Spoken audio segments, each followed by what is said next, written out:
मनीषा बहुत खुश थी। उसने कन्फर्म कर लिया था कि वह मां बनने वाली है।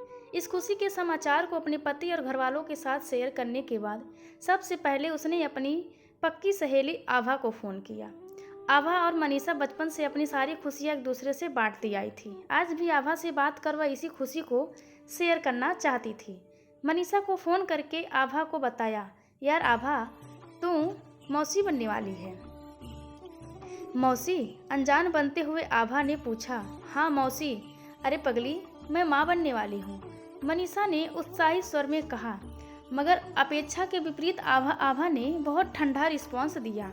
ओ रियली ग्रेट यार, मगर तेरी शादी को तो अभी 4-5 महीने भी नहीं हुए, और तू?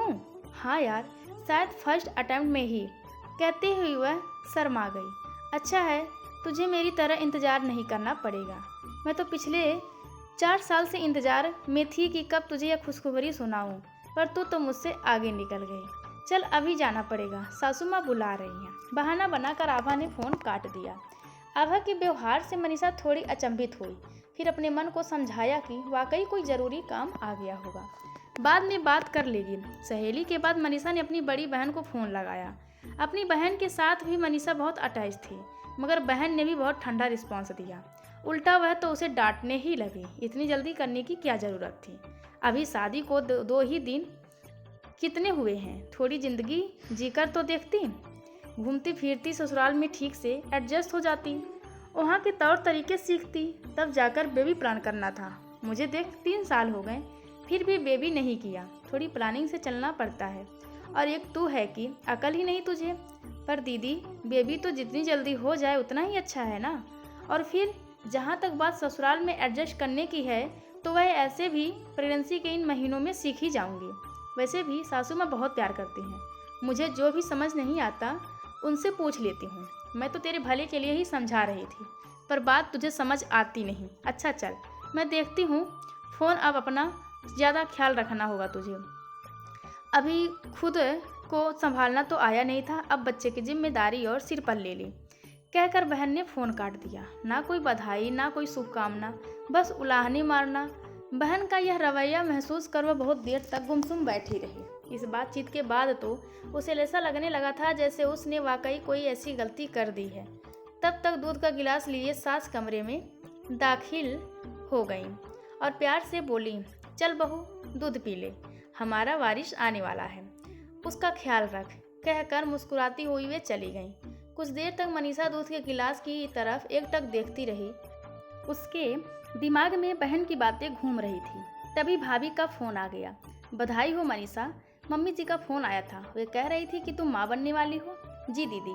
चल अच्छा है, मैं अब तक यह खुशी नहीं दे सकी, अब तो ही दे ले, उदास स्वर में भाभी ने कहा। मनीषा जल्दी से बोली, दीदी उदास क्यों होती हो, आपका ही बच्चा है यह भी। अरे नहीं मनीषा, अपना तो अपना ही होता है, और फिर मैं बड़ी बहू हूँ, शादी के 4 साल होने वाले हैं। सब इसी खुशी की बाट जोहरते रह गए, पर मैं उनकी यह इच्छा पूरी नहीं कर सकी।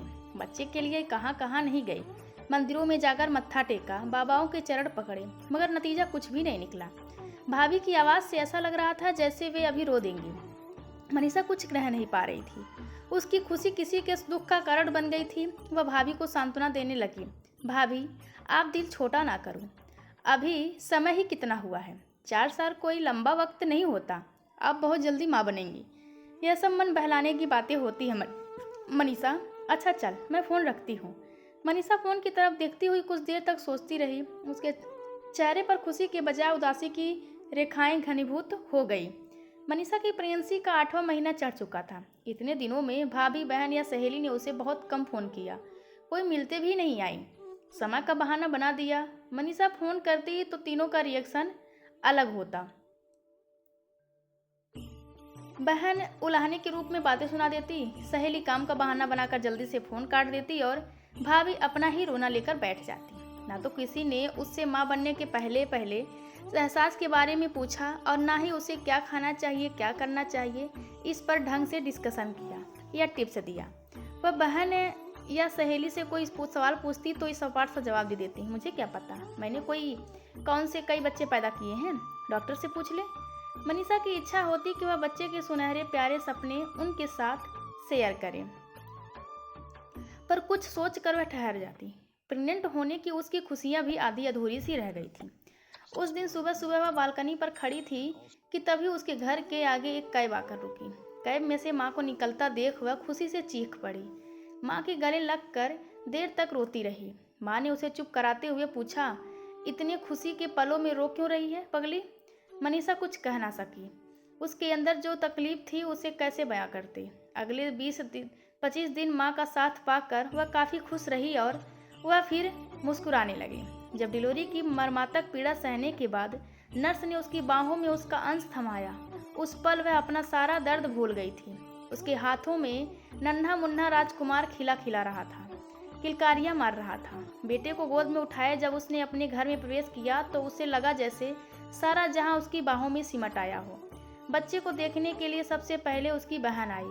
माँ के आगे बहन ने पहले की तरह कोई कड़वे वचन नहीं कहे, बस देर तक बेबी को हाथों में लिए देखती रही। फिर मुस्कुरा कर बोली, बिल्कुल मुझ पर गया है। उसकी बात सुनकर घर में सब हंसने लगे। मनीषा को भी यह बात बहुत प्यारी लगी। बहन ज़्यादा देर तक रुकी नहीं, सुबह आई और शाम को निकल गई। करीब 10 दिन बच्चे और मनीषा की देखभाल कर माँ भी अपने घर चली गई। इस बीच मनीषा की भाभी भी आकर बच्चे को आशीर्वाद दे गईं। माँ के जाने के बाद सासू माँ उसका और बच्चे का पूरा ख्याल रखने लगीं। प्रेगनेंसी और डिलीवरी के बाद वह काफ़ी कमजोरी महसूस कर रही थी। उसे इस बात का भी दुख था कि उसकी प्यारी सहेली बच्चे को देखने नहीं आई थी। उसने तबीयत सही ना होने का बहाना बना दिया था। वीडियो कॉल पर ही उसने बेबी को देख लिया था। मनीषा का अक्सर दिल करता कि बच्चे की प्यारी प्यारी हरकतों को अपनी सहेली या बहन से शेयर करे। उसके मन में ढेर सारी बातें थी जिन्हें वह उनसे डिस्कस करना चाहती थी, मगर उनकी उदासीनता महसूस कर वह खामोश रह जाती। एक दिन हालचाल जानने के लिए मनीषा ने सहेली को फ़ोन किया। थोड़ी देर दोनों के बीच नॉर्मल बातचीत होती रही। फिर जैसे ही उसने बच्चे की बातें बतानी शुरू की, आभा ने तुरंत बहाना बनाया, यार बहुत सिर दर्द हो रहा है मुझे, बाद में करती हूँ तुझसे बात। इस एक छोटे से वाक्य से मनीषा के दिल की उमंग और खुशियों पर फिर से पानी उड़ेल दिया। वह सोचने लगी कि यदि आभा को अब तक बेबी नहीं हुआ तो भला इसमें उसकी क्या गलती है? वह क्यों अपनी खुशियों को एंजॉय नहीं कर पा रही है? सच कहते हैं कि खुशियाँ तभी बढ़ती हैं जब उन्हें बांटा जाए, पर वह क्या करे जब कोई उसकी खुशियों को बांटना ही नहीं चाहता। बहन भी तो अक्सर ऐसे ही उसका दिल तोड़ देती है। अभी 2 दिन पहले की बात थी। उस दिन मनीषा ने फ़ोन करके अपनी बहन को बताया था, दीदी पता है आज मुझे मुन्ने ने पहली दफ़ा माँ कहकर पुकारा, बहुत खुश हूँ मैं। माँ शब्द का मतलब समझती हो? माँ सुनकर खुश होने के साथ साथ आने वाली जिम्मेदारियों के लिए भी तैयार होना पड़ता है। एक माँ को बहुत सारे पापड़ बेलने पड़ते हैं, तब जाकर बच्चा बड़ा होता है। चल रखती हूँ फ़ोन। बहन का रिएक्शन देखकर उसका सारा जोश ठंडा पड़ गया था।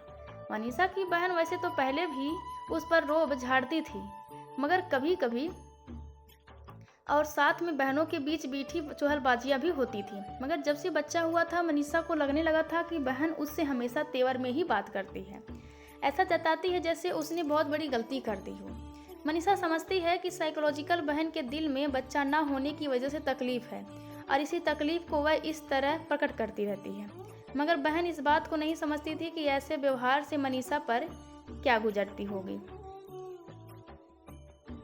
धीरे धीरे बच्चा 1 साल का हो गया। मनीषा के मन की कसक नहीं गई।